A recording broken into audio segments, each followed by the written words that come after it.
요즘 초등학생들이 가장 좋아하는 노래가 있습니다. 혹시 들어보셨는지 모르겠습니다. 듬뿍 듬뿍 듬뿍새로 시작하는 오빠 생각일까요? 아니에요. 그러지 않으면 나의 살던 고향은 꽃피는 산골, 고향의 봄도 아니고요. 푸른 하늘 은하수 하얀 쪽배에 뭐죠? 반달. 반달도 아니에요. 근데 아무튼 이 노래를 아이들이 너무너무 좋아해가지고 교실에서 때로 떼창을 하기로 해요. 떼창이라는 것이 무엇인가 하면 때를 지어서 막 큰 소리로 주위가 떠나가듯이 노래를 부른다는 겁니다.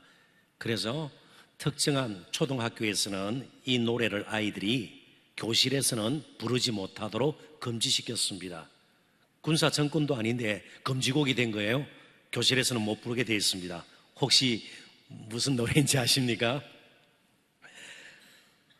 7명의 젊은 남성들로 그룹이 짜여졌는데 걸그룹이 아니고 보이그룹이라 그러죠.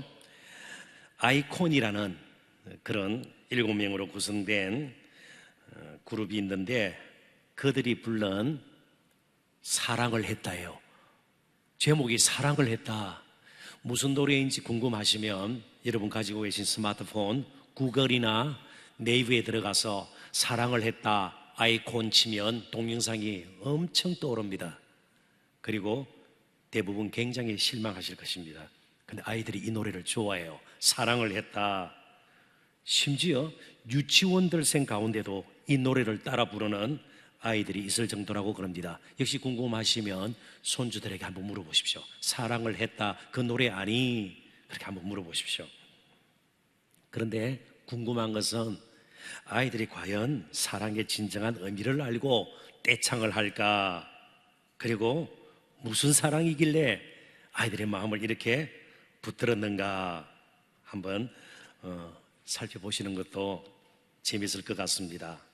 그런데 오늘 본문은 아주 단순하고 뭔가 우리의 삶하고는 동떨어져 있는 것 같습니다. 남자가 약혼하지 않은, 정혼하지 않은 처녀를 꿰어서 동침한 후에 어떻게 배상하는가? 사실 오늘 우리하고는 조금 문화적으로 상황적으로 많이 다르다는 것을 알 수 있습니다. 그래서 오늘 오히려 저희들은 이 본문의 말씀을 가지고 그릇된 사랑 혹은 삐뚤어진 사랑과 진정한 사랑, 바른 사랑의 그런 문제를 한번 살펴보기를 원하는 것입니다. 본문이 포함되어 있는 출애굽기 22장 1절부터 17절은 한 단락으로 되어 있습니다.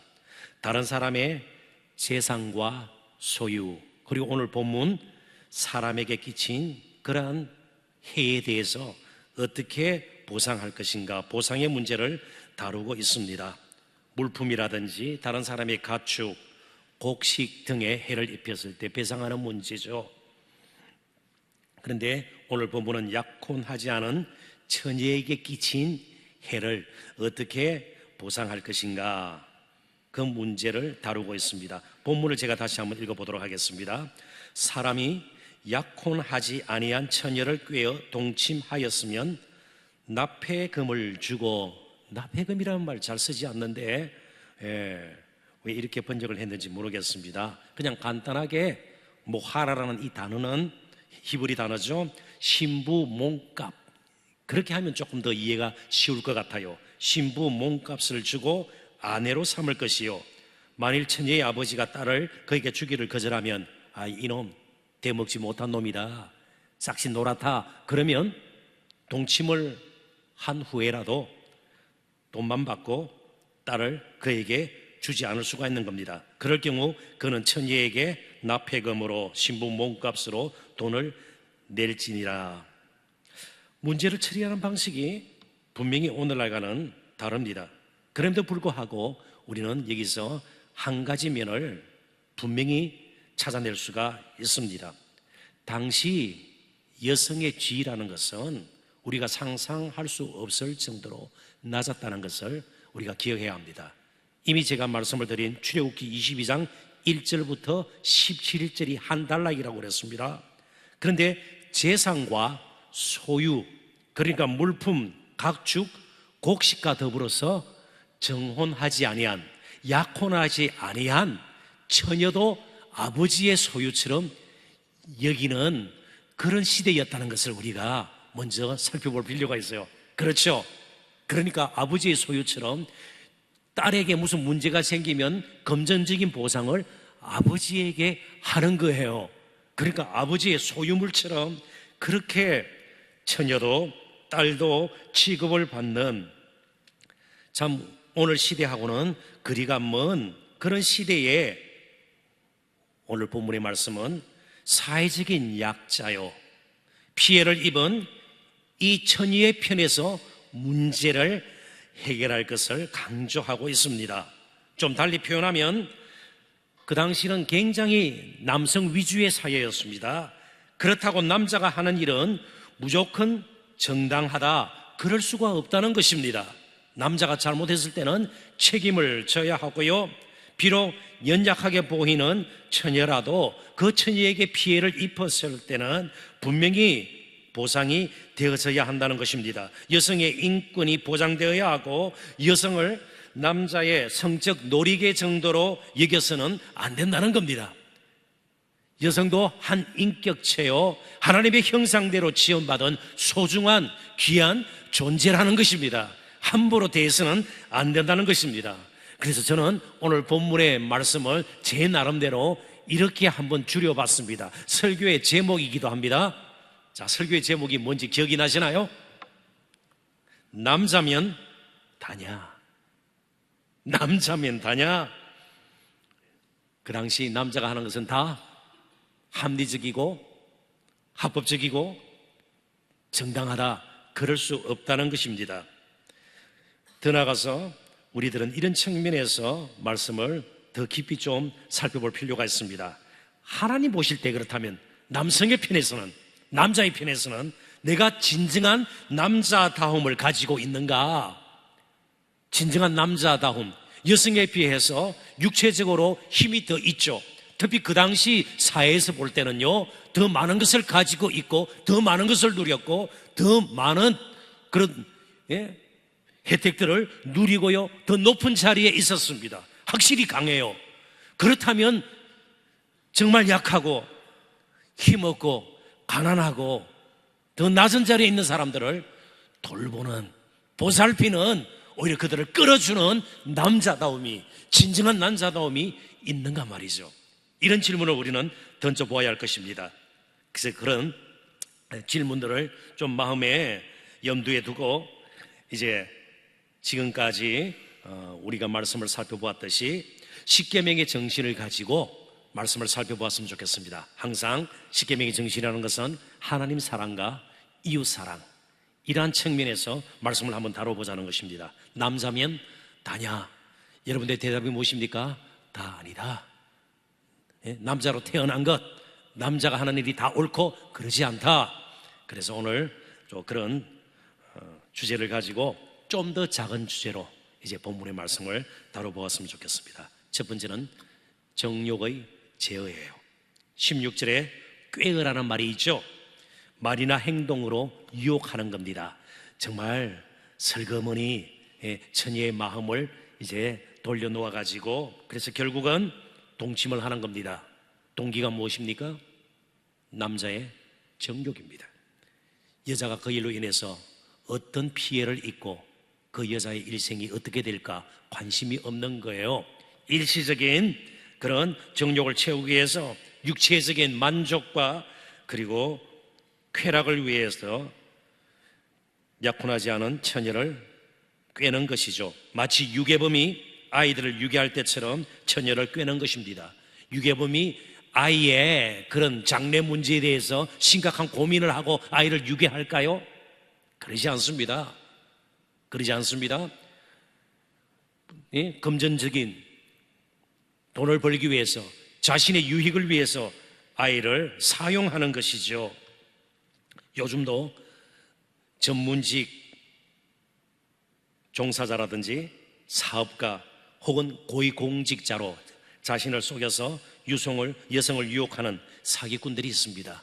그래서 나중에 혼인빈자 사기범으로 덜통이 나는 경우들을 우리는 종종 뉴스 보도를 통해서 접하게 됩니다.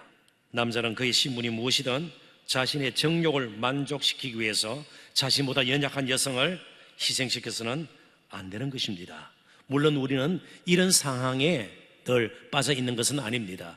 처녀를 유혹해서 꿰어서 동침하고 이러지는 않습니다만은 우리 자신도 정욕에 치우치게 되면 다른 사람을 교모하게 잘못된 길로 이끌 수 있다는 것을 한시라도 잊어서는 안 될 겁니다. 정욕에 치우치게 되면, 욕심이 앞서게 되면 틀림없이 목적을 정당화하기 위해서 수단과 방법을 가리지 않는 그런 경우들이 생기게 되는 겁니다. 그래서 우리는 평소에도 충동적으로 말하거나 행동하지 않도록 늘 자신을 다스릴 필요가 있습니다.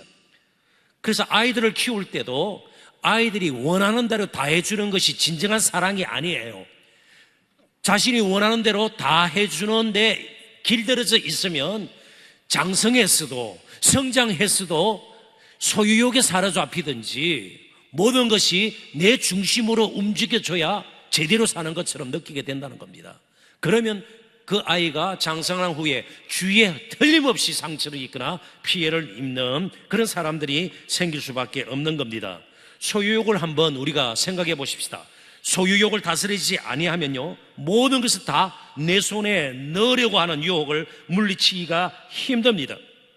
결국 처녀를 깨어서 동침하는 것도 어떤 면에서는 그 처녀를 지배하고 소유코자 하는 마음에서 나온 겁니다. 때로는 가져서는 안 될 것까지 가지려고 하는 것이 소유욕으로 말미암는 것이라는 것, 늘 우리는 기억할 필요가 있습니다.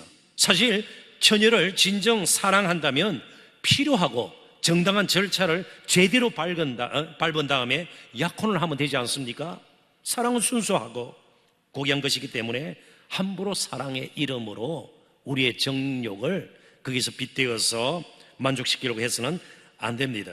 사랑은 절제가 필요합니다. 참음도 필요합니다. 사랑은 결코 무리하지 않습니다. 사랑의 이름으로 무엇을 해도 괜찮다고 생각해서는 안 됩니다. 사랑 만능주의를 우리는 신중하게 경계할 필요가 있습니다. 왜요? 그게 정욕이 섞인 것인지 아닌지를 우리는 따져보아야 되는 겁니다. 목사님, 저부터 우리 모두가 정욕대로 계속 산다면 과연 누구에게서 우리는 인간다움을 찾을 수 있겠습니까? 모두가 정말 사람의 모양을 하고 있지만 짐승처럼 살게 될 겁니다. 짐승처럼 살게 될 것이에요. 누구에게나 정욕은 있습니다. 드러나지 않을 뿐입니다. 그러므로 문제는 얼마나 그 정욕을, 숨어있는 그 정욕을 제어하느냐에 따라서 우리의 삶이 달라질 수 있다는 것입니다. 자, 그렇다면 우리가 정욕대로 살지 않으려면 한 가지 분명히 해야 될 것이 있습니다. 더 사랑하는 것이, 우리가 정욕으로 사랑하고 가지려고 하는 것보다 더 우리가 찾고 구하고 사랑하는 것이 있어야 되는 겁니다. 세상 사랑을 멈추고 이전보다 하나님을 더욱 사랑해야 합니다. 디모데후서 3장 4절을 같이 한번 읽어보도록 하겠습니다. 다 같이 한번 읽어볼까요? 배신하며 조급하며 자만하며 쾌락을 사랑하기를 하나님 사랑하는 것보다 더하며. 이제 우리가 정신을 차리고 잘 두 가지를 대조해 보아야 합니다. 쾌락 사랑하는 것과 하나님 사랑하는 것이 있어요. 둘 다 우리에게 있어요. 둘 다 우리에게 있어요. 그러니까 쾌락을 사랑하지 않고 정말 정욕적으로 살지 않으려면 상대적으로 하나님을 더욱 사랑해야 돼. 하나님을 더욱 사랑해야 돼. 하나님을 더욱 사모해야 되는 것이에요. 그러지 않고 다른 것으로 버틸 영적인 장사는 없는 겁니다. 한 가지 성경의 예를 들어보도록 하죠. 요셉이 17세에 형제들의 미움을 받아서 애굽의 종으로 팔려갔습니다. 그리고 그가 주인을 만났는데 보디발이라는 시대 대장이었습니다. 그런데 혼자 외롭게, 요즘 말로 외지 생활을 하고 있잖아요. 17세 이상이 되었을 겁니다. 몇 년 근무했는지는 몰라요. 이제 아주 젊은 나이에요. 젊은 나이에요. 그런데 다른 사람도 아닌 자기가 섬기는 보디발의 아내가 성적인 유혹을 해온 겁니다. 빠질 수 있죠. 그런데 그가 그걸 물리쳐요. 자, 그렇다면 요셉이 보통 사람들보다 더 강한 의지가 있었기 때문에 아니에요. 그것도 한두 번 버틸 수 있지만 언젠가는 넘어질 수 있는 겁니다. 상황적으로 그렇다는 것이에요. 환경적으로 그렇다는 겁니다. 그런데 그는 극복할 수 있었습니다. 이유가 무엇일까요? 그의 강한 의지 때문이 아니었습니다. 하나님을 깊이 의식했기 때문입니다. 늘 자신이 하나님 앞에서 산다는 생각을 지우지 않았기 때문에 그렇습니다. 그래서 내가 이렇게 죄를 짓는 것이 하나님 앞에서 어떻게 가능하래요? 그러니까 보디발의 아내의 유혹보다 하나님을 향한 그 마음이 그에게는 더 컸던 겁니다. 보디발의 아내보다도 하나님이 더 크게 보였던 겁니다. 쾌락 사랑 누구든지 할 수 있어요. 그렇지만 하나님을 사랑하는 것이 쾌락 사랑보다 더 커서 이것을 덮지 않으면은 우리는 정욕적으로 살 수밖에 없는 겁니다. 예, 그러면 문제가 무엇입니까? 교회 오래 다닌 건요, 목사라는 직분요, 천만의 말씀입니다. 교회에서 중직자요, 천만의 말씀입니다. 쾌락 사랑보다 그게 돈일 수도 있고요, 약혼하지 않은 처녀일 수도 있고요, 뭐 여러 가지 것들이 있을 수가 있는 겁니다. 그렇지만 하나님을 진정 사랑하지 않고 그냥 내가 교회 오래 다니고 뭐 이처럼 교회에 대해서 잘 알고 이런 봉사를 하기 때문에 아니라는 겁니다. 좀 더 말씀을 보도록 하십시다. 요한일서 2장 15절 17절. 그렇다면 도대체 세상 사랑이 뭐냐? 같이 한번 읽어볼까요? 이 세상이나 세상에 있는 것들을 사랑하지 말라. 누구든지 세상을 사랑하면 아버지의 사랑이 그 안에 있지 아니하니 이는 세상에 있는 모든 것이 육신의 정욕과 안목의 정욕과 이생의 자랑이니 다 아버지께로부터 온 것이 아니요 세상으로부터 온 것이라. 이 세상도 그 정욕도 지나가되 오직 하나님의 뜻을 행하는 자는 영원히 거하느니라. 아멘. 요한 1서에 빼놓을 수 없는 주제가 하나님께서 우리를 이렇게 사랑하셨는데 우리가 어찌 서로를 사랑하고 하나님을 사랑하는 것이 마땅하지 아니하냐예요. 그러니까 세상 사랑 우리가 언제든지 할 수 있는데 더욱 하나님을 사랑해야 이 세상 사랑하는 것을 멈출 수가 있다는 겁니다. 세상 사랑을 멈출 수 있는 것은 더 많은 돈이 아니에요. 더 많은 독서가 아니에요. 더 많은 인생 경험이 아니에요. 더 많은 봉사가 아니에요. 하나님을 더욱 사랑하는 것이에요. 하나님을 더욱 사랑하는 거예요. 한번 볼까요? 이게 세상 사랑이 어떻게 나타나는가? 육신의 정욕, 우리의 몸은 가능한 한 편하려고 하고요, 그리고 쾌락조끼에 굉장히 익숙해져 있습니다. 안목의 정욕, 눈으로 봐서 말이죠. 그래서 우리가 사치할 수도 있는 것이고요, 눈으로 시기할 수도 있는 것이고요, 눈으로 나쁜 생각을 할 수도 있는 것이에요. 이생의 자랑, 마음으로부터 어떻게든 나를 드러내고요, 자랑하고 싶고요, 인정받기를 원하고요, 박수받기를 원하고요. 정말 사람들에게 다른 사람에 비해서는 더 낫다는 그런 말을 듣는 것에 우리는 늘 기울어져 있습니다. 그래서 하나님을 더욱 사랑하지 않으면 안 된다는 것이죠. 자, 하나님을 사랑하는 것이 무엇입니까? 요한에서는 분명히 이야기하고 있어요. 하나님께 주신 계명을 지키는 것이 하나님을 사랑하는 것이라. 그러니까 결국은 우리가 하나님을 사랑하고 예배하고요, 기도할 뿐만 아니고 하나님께 주신 말씀으로 우리의 정욕을 제어할 수밖에 없는 거예요. 참으로 끓어오르는 야생마 같은 우리의 정욕을 말씀의 채찍으로 길들이지 않으면, 제어하지 않으면 우리에게는 도저히 길이 없다는 것입니다. 더 나아가서 우리가 한순간의 행동, 가볍게 이길 수 있는 것도 언젠가는 그것이 썬뿌리가 되어서 썬 열매를 맺게 된다는 사실을 알고 두 번째 주제로 넘어가야 될 것 같습니다. 행동의 책임입니다. 한번 따라해 보시겠습니까? 행동의 책임. 예, 아마 이 남자는 억울할지 모르겠어요. 아니, 한번 재미로 그랬는데 어떻게 해야 돼요? 그 처녀의 일생을 책임을 져야 돼요. 아내로 맞이하고요. 그리고 신부값도 내어야 합니다. 아니, 한 번 그랬는데요. 한 번이 무서운 거예요. 한 번이 무서운 거예요. 그래서 우리는 평소에도 한 번의 행동 무심코 넘겨서는 안 되는 겁니다. 한 번의 행동이 앞으로 우리의 인생을 가장 위험하게 만드는 물꼬를 트는 그런 출입문이 될 수 있어요. 그래서 우리는 한 행동 한 번 좀 그럴 수 있지 않습니까? 다른 사람도 다 그러는데, 뭐 세상이 다 그러는데, 이런 말을 우리는 함부로 해서는 안 된다는 것입니다. 한 번의 행동이지만 상당히 값을 치러야 된다는 말입니다. 자신의 행동에 대해서 무거운 책임을 져야 한다는 겁니다. 그래서 신명기 22장에 보면 오늘 본문과 뭐 거의 내용은 같습니다만은 조금 더 구체적으로 어떻게 책임을 져야 하는가를 잘 가르쳐 줍니다. 제가 인용을 하겠습니다. 신명기 22장 28절 29절입니다. 만일 남자가 약혼하지 아니한 처녀를 만나 그를 붙들고 동침하는 중에 그 두 사람이 발견되면 그 동침한 남자는 그 처녀의 아버지에게, 구체적으로 액수까지 나왔습니다, 은 50세겔을 주고 그 처녀를 아내로 삼을 것이라. 그가 그 처녀를 욕보였은즉 평생에 그를 버리지 못하리라. 은 50세겔이 없으면 어떻게 할까요? 평생 종살이 해야 되는 겁니다. 마치 야곱이 외삼촌 라반의 집에서, 그죠?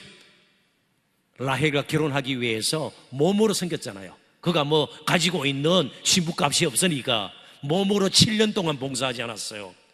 평생을 죽을 고생을 해야 돼요. 죽을 고생을 해야 되는 겁니다. 단 한 번의 행동에 꿰어서 동침한 걸로 말이죠. 근데 하나님께서 왜 남녀간의 이 성적인 문제를 이렇게 깊이 다룰까? 제가 조금만 더 다른 말씀을 인용하면서 이 문제를 좀 우리들이 살펴보고자 합니다. 신명기 22장 22절부터 27절 제가 빨리 읽어볼 테니까요, 잘 한번 들어보십시오. 어떤 남자가 유부녀와, 약혼하지 않은 처녀가 아니에요, 남편이 있는 부인이에요, 유부녀와 동침한 것이 드러나거든 그 동침한 남자와 그 여자를 둘 다 죽여. 뭐 은 50세겔 이런 거 없어요. 뭐 평생을 같이 살고 안 해요. 바로 적석에서 죽여야 되는 겁니다. 이스라엘 중에 악을 제할지니라. 조금만 이 말씀을 염두에 두십시오. 이스라엘 중에 악을 제할지니라. 처녀인 여자가 남자와 약혼한 후에, 결혼할 남자가 있어요. 어떤 남자가 그를 성읍 중에서 만나 동침하면 너희는 그들을 둘 다 성읍 문으로 끌어내고 그들을 돌로 쳐 죽일 것이니 그 처녀는 성 안에 있으면서도 소리 지르지 아니하였으며 그 남자는 그 이웃의 아내를 욕보였습니다. 너는 이같이 하여 너희 가운데서 악을 제할지니라. 또 악을 제하라, 그런 말을 썼습니다. 만일 남자가 어떤 약혼한 처녀를 들에서 만나서 강간하였으면 그 강간한 남자만 죽일 것이요 처녀에게는 아무것도 행하지 말 것은 처녀에게는 죽일 죄가 없습니다. 이런 사람이 일어나 그 이웃을 쳐 죽인 것과 같은 것이라. 남자가 처녀를 들에서 만난 까닭에 그 약혼한 처녀가 소리 질러도 구원할 자가 없음이니라. 내용은 어렵지 않은데 악을 제하라, 악을 제하라, 그리고 일어나 그 이웃을 쳐 죽인 것과 같은 것이라. 무슨 말입니까? 남녀간의 성적인 문제를 사람을 죽인 살인과 같은 그런 수준에서 하나님은 심각하게 여겨요. 아니, 그 정도예요. 요즘 얼마나 자유분방한 세상에서 어떻게 살인을 저지르는 것처럼 사람을 죽일 수가 있나요? 악을 제하라. 왜 그럴까요? 그만큼 이스라엘 백성들 가운데 가정의 공동체라는 것이 중요했다는 것입니다. 왜 가정이 그렇게 중요했을까요? 하나님께서는 가정을 통해서 하나님의 언약이 보존되고 전달되기를 원하셨기 때문에 그렇습니다. 가정이 무너져 버리면 하나님의 언약을 물려줄 수가 없는 거예요. 보존될 수가 없는 거예요. 가정이 그만큼 중요한 것입니다. 그런데 이제는 예수님 안에서 저와 여러분이 하나님의 가정이 된 것입니다. 하나님의 새로운 가정이 되었습니다. 이제는 교회가 하나님의 복음을, 그 언약의 성취인 복음을 보존하고 전할 사명을 가지게 되었습니다. 그렇기 때문에 성적인 문제가 아니더라도 정욕적으로 사심에 이끌려서 자신의 욕심 때문에 자신이 가지고 있는 때로는 생각이나 뜻을 관철하기 위해서 밀어붙이면서 교회, 그리스도의 몸된 교회를 해를 입히면 그것은 살인하는 것과 마찬가지란 말이에요. 하나님을 대적하는 것과 마찬가지라는 뜻이에요. 그러니까 교회에서 무슨 의견을 내고 모임에서든요, 어떤 사역에서든 신중해야 될 필요가 있는 겁니다. 그래서 교회 오래 다녔다고 해서 중요한 어느 위치에 있는 자리에 있다고 해서 함부로 말을 하고요, 함부로 교회를 업신여겨서는 큰일 났다는 겁니다. 그건 살인죄와 똑같을 수 있다는 것이에요. 생명이 달린 문제처럼 하나님께서는 남녀의 성직의 문제를 다루고 있습니다. 더 이상 남자면 다가 아니에요. 사랑이면 다가 아니에요. 달리 표현합니다. 목사면 다다 아니에요. 중직자면 다다 아니에요. 교회를 오래 다녔다 아니에요. 날마다 하나님 앞에서 겸손히 자신을 돌아보고 나의 말 한마디, 나의 한 행동, 나의 이러한 여러 가지 생각들이, 그리고 사역을 통해서 우리는 날마다 신중할 필요가 있습니다. 하나님 앞에서 우리는 신중할 필요가 있는 겁니다. 동침하면 이제 다 끝났다, 저절로 내 손에 들어오겠지, 그런 식으로 문제를 해결할 수는 없다는 것입니다. 처녀의 아픔을 헤아릴 줄 알아야 돼요. 처녀가 입은 마음의 상처, 물론 당한 피해자의 입장에서 또 아버지가 그러니까 싫은 남자와 평생을 살 수밖에 없는 경우도 있을 수가 있죠. 우리나라에서도 미투, 나도 당했다, 성폭행이나 성추행을 당했던 여성들이 이제 자기를 드러내면서 고백을 하죠. 그러면서 많은 정말 소위 유명 인사들이 창피를 당하는 일들이 있었고 지금도 계속되고 있습니다. 성경에도 참으로 우리들이 빼놓을 수 없는 그런 사건을 우리가 알 수 있습니다. 다윗의 아들 가운데 암논이라는 왕자가 있었습니다. 암논. 그런데 이 암논이 배다른 여동생, 공주죠, 이복 여동생인 다말을 너무너무 사모했습니다. 사랑했습니다. 그래서 주위에서 그렇게 사모하면 정식 절차를 밟아서 이제 혼인하면 되지 않겠는가. 근데 그 말을 듣지 아니하고 억지로 범하고 맙니다. 그리고 일이 있고 난 후는 더욱 다말을 미워해요. 더 사랑하는 것이 아니고. 참 이상하죠. 참 이상합니다. 그런데 이 다말의 공주의 오빠 압살롬이라는 왕자가 마음에 너무너무 분노를 했습니다. 복수의 기회를 엿보다가 결국 암논, 자신의 여동생을 형편없이 만들어 놓은 암논 왕자를 죽이고 다른 왕자들까지 거의 몰살시킵니다. 그 다음 다윗에게까지 반기를 들고 다윗을 죽이려고, 그리고 왕권을 차지하려고 사람들을 모아서 그를 쫓기 시작합니다. 결국 이 압살롬 왕자도 다윗의 신복에게 죽임을 당합니다. 가정의 비극이죠. 왜 이런 일이 생겼을까요? 다윗에게 보고가 되었습니다. 암논이 다말을 억지로 범했다. 그때 다윗이 가만히 있어요. 그때 책망을 하든지 다른 방법을 써서 율법대로 혼인을 시키든지. 왜요? 아버지니까 그러지를 못했습니다. 이유는 단 한 가지요. 왜 그랬을까요? 자신도 바세바를 범한 간음죄가 있었기 때문에 그렇습니다. 한 행동이 얼마나 그게 썬뿌리가 되어서 온 가족을 비참하게 비극적으로 이렇게 만들어 버리는 겁니다. 자칫 나 자신의 말과 행동이 가정 식구에게, 우리의 자녀에게, 배우자에게, 공동체의 다른 지체에게, 이웃에게 해를 입히거나 악한 영향을 끼치지는 않을지 늘 조심해야 합니다. 무심코 그런 말 세상에 없어요. 성경은 무심코 그런 표현 쓰지 않습니다. 신중해야 하는 겁니다.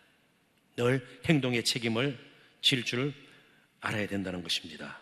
자, 그렇다면 보다 적극적으로 이제부터 할 일이 무엇입니까? 진정한 사랑의 회복입니다. 사랑을 회복해야 돼요. 진정한 사랑을 회복해야 합니다. 단순히 감정이나 기분에 따른 사랑, 자기 중심적인 사랑, 일시적인 자신의 만족이나 쾌락을 위한 정욕적인 사랑이 아니라 서로에게 헌신하고 신뢰와 희생으로 서로를 아끼고 소중히 여기는 언약적인 사랑이 우리에게는 필요하다는 겁니다. 성경이 말하는 사랑은 정욕적인 사랑이 아니고 언약적인 사랑이에요.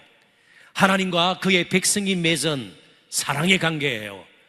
정말 서로에게 책임지는 이 언약적인 사랑, 그 사랑은 화려하거나 맹목적으로 떠온 것이 아닙니다. 대신 신실합니다. 신실한 사랑이에요.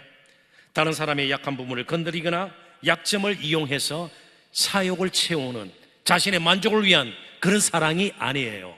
오히려 내가 조금 어려움을 겪고 내가 수고를 하고 내가 조금 아픔을 겪더라도 상대가 더 행복을 누리고 기뻐한다면 기쁨 없이 자신을 내어놓는 사랑, 그게 바로 언약적인 사랑이에요. 정욕적인 사랑은 하나님께서 막으십니다. 약한 처녀를 남자의 힘으로 지배하려고 하면 하나님께서 어떻게든 막습니다. 그래서 우리들도 사실은 좀 더 형편이 나아졌을 때에, 좀 더 아는 것이 많아졌을 때에, 그리고 가정에서 좀 더 힘이 있는 남편이 우리 가운데 또 있지 않아요? 또 그런 자리에 있다면 늘 약한 자의 배후에 계신 참으로 강하신 하나님을 두려워해야 합니다. 저는 제 아내에게 꼼짝을 못합니다. 제 아내가 저보다 주먹이 세기 때문에 아니에요. 이유는 단 한 가지입니다. 제 아내 배우고 계신 하나님 때문입니다. 그 언약적인 사랑 때문입니다. 제가 탁구 쳐서 한 번도 져본 적이 없어요. 탁구 쳐서 제가 탁구를 훨씬 잘, 수영은 제가 조금 못합니다. 그렇지만 여러 가지 면에서는 힘으로 볼 때는 제가 훨씬 힘이 있죠. 그럼에도 불구하고 아내에게 함부로 제가 대하지 않습니다. 왜요? 아내 배우에 계신 하나님 때문에, 언약적인 사랑 때문에 그렇습니다. 아왕이 나봇이라는 사람이 가지고 있는 포도원이 너무나도 아름답게 보였습니다. 가지고 싶은데 그것은 기업으로 준 것이기 때문에 사고 팔고 할 수 있는 그런 포도원이 아니에요. 그래서 꿍꿍 앓다가 아주 악한 아내 이세벨의 조언을 듣죠. 음모를 꾸며가지고 아주 죽여버립니다. 그리고 강탈해요. 근데 나봇 배후에 있는 하나님을 바라보지를 못했습니다. 포도원만 바라보았습니다. 포도원만 바라보고 하나님을 바라보지를 못했습니다. 결국 그들 아주 비참한 최후를 맞게 됩니다. 때로는 다른 사람들보다 더 힘이 있고 더 많은 것을 가진 자들이 더 가지려 하고요, 더 악착 같고 더 다투고 더 싸우는 것을 우리가 보게 됩니다. 왜 그럴까요? 항상 사람 배후에, 어떤 일의 배후에 계신 하나님을 바라보지 못하기 때문에 그렇습니다. 이제 말씀을 맺고자 합니다. 예수님은 모든 것을 가진 자였습니다. 모든 것이 완전한 자였습니다. 가장 높은 자리에 계시던 분이셨습니다. 그러나 자기를 비워 종의 모습으로 저와 여러분에게 오셨습니다. 누구보다도 우리가 의롭고 잘났고 똑똑하고 탁월했기 때문에 우리에게 오신 것이 아닙니다. 오히려 그분은 너무나도 못되고 악하고 교만하고 정욕적으로 살았던 우리를 그래도 불쌍히 여기셔서 우리 가운데로 오셨습니다. 그리고 저와 여러분을 거룩한 하나님의 또 자신의 신부로 삼아주셨어요. 깨어서 동침하고가 아니에요. 자신의 피값으로 우리 교회를 세워주신 거예요. 저와 여러분을 거룩한 신부로 삼아주셔서 영원한 하나님의 가족이 되게 하신 것입니다. 진정한 사랑은 약한 자의 편에 서는 거예요. 진정한 사랑은 약한 자의 편에 서는 거예요. 나에게 주신 것이 무엇이든 지금 내가 어떤 자리에 있든 할 수만 있다면 약한 자의 아픔과 고충과 고통을, 외로움과 슬픔을 함께 치고 약한 자의 편에 서는 것이 언약적인 사랑이요, 그것이 진정한 사랑입니다. 예수님께서 그렇게 하셨고 그 예수님이 지금도 저와 여러분 가운데 함께 하시고, 아니 우리 안에 살아 계셔서 그렇게 살기를 원합니다. 그렇기 때문에 그런 예수님을 믿고 알고 또 모시고 사는 우리들이 어떻게 약하고 힘없는 자들을 함부로 대하고 무시하고 없이 여길 수 있겠습니까? 가정에서부터 이제 특별히 3남전도의 여러분, 아내들을 사랑하십시오. 오늘 아내가 여기 있는 분도 계세요. 네. 정말 소중히 여기셔야 합니다. 언약적인 사랑이에요. 아내, 배후에 계신 하나님을 먼저 바라보아야 합니다. 자신의 허물, 우리 자신의 약함, 형편없음까지도 다 아시고 우리 가운데로 오셔서 우리를 거룩한 신부로 삼아주신 예수 그리스도의 그 사랑이 오늘 밤도 우리에게 넘쳐나기를 원합니다. 우리에게 부음받기를 원합니다. 그래서 팀 켈런 목사님의 말을 다시 한번 인용을 하고 말씀을 맺고자 합니다. 그리스도인이라면 사람들이 바르고 반듯한가에 신경을 써서는 안 된다. 복음은 상대의 바르고 그름을 떠나 사랑하고 섬기며 따뜻하게 보살피는 자세와 직결되기 때문이다. 이 세상에 뭐가 바르다, 뭐가 반듯한가, 뭔가 조리가 있는가, 그거 따지는 사람은 한둘이 아니에요. 그러나 저와 여러분은 예수님처럼 약한 자의 자리로 가서 함께 하도록 부름받은 그리스도의 사람들이에요. 거룩한 하나님의 신부라는 사실을 늘 잊지 않고 남은 대로 사시는 저와 여러분 되시기를 주님의 이름으로 축원합니다. 기도하십시다. 하나님.